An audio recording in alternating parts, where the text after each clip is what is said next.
ईश्वर प्रार्थनेतून आपण आपल्या कामाला केव्हाही सुरुवात करावी. ईश्वर प्रार्थना ही बोलून सुद्धा होते आणि मनातून सुद्धा होते. ज्यावेळेस आपलं मन समाधानी असतंय, शांत असणं आणि समाधानी असण्यामध्ये फरक आहे.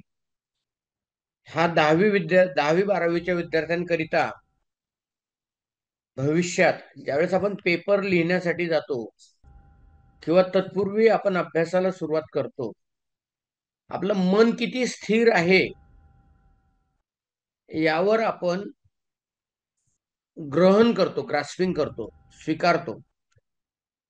त्याप्रमाणे आपण समाधानी असणं आणि त्यामधून उत्तर शोधणं, मन शांत असणं आणि त्यामधून उत्तर शोधणं, ही प्रत्येक वेळेस आपल्याला मनाची स्थिती कायम ठेवण्यासाठी गरजेची असेल.